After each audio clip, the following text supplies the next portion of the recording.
રહ્યા છો વિક્રમ ન્યૂઝ. હવે જોઈએ અગત્યના સમાચાર. જૈન જાગૃતિ સેન્ટર ઉપલેટા લેડીઝ વિંગ આયોજિત મેંગો ડીશ કોમ્પિટિશન રાખવામાં આવેલ. જેસી પરિવાર ઉપલેટામાંથી 13 બહેનોએ ભાગ લીધેલ, જેમાં કેરીમાંથી અલગ અલગ રેસીપી બનાવી સુંદર ડીશો બનાવેલ. જે હરીફાઈમાં 3 જજીસ નિર્ણય કરી અને નંબર આપેલ, જેમાં પ્રથમ, દ્વિતીય અને તૃતીય નંબર આપી પ્રોત્સાહિત કરેલ. જેમાં પ્રથમ કિંજલ ચિંતન કારાવડિયા, દ્વિતીય કિંજલ મયંક શાહ, તૃતીય ખેવનાબેન અશોકભાઈ શેઠ વિજેતા જાહેર થયેલ. હરીફાઈના જજીસ તરીકે ધારાબેન કાછેલા, રાજ કેટરર્સ ધોરાજી, ભાવેશભાઈ, રૂપાલી કેટરર્સ ઉપલેટા, અતુલભાઈ હાજર રહી દરેક રેસીપી ટેસ્ટ કરી વિજેતા જાહેર કરેલ.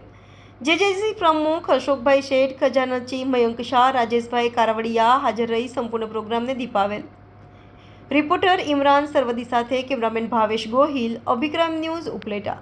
જય જિનેન્દ્ર. મારું નામ શેફાલી ચેતન કોટીચા છે. હું જેજેસી લેડીઝ વિંગની પ્રેસિડેન્ટ છું અને અમારો આ જેજેસી પરિવાર સાથે કનેક્ટેડ છે. અમે લોકો દરેક બહેનોમાં કંઈક ને કંઈક આવડત હોય છે, પરંતુ તેઓની આવડત બતાવવાનો ચાન્સ નથી મળતો.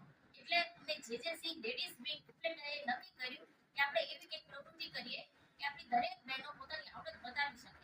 અને અમે આ મેંગો ડીશ મેકિંગ કોમ્પિટિશનનું આયોજન કર્યું.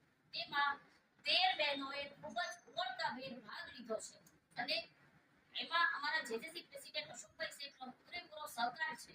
હું અમારી તમામ બહેનો તથા જેજેસી પરિવારના પ્રેસિડેન્ટનો હૃદયપૂર્વક આભાર માનું છું. જય હિન્દ.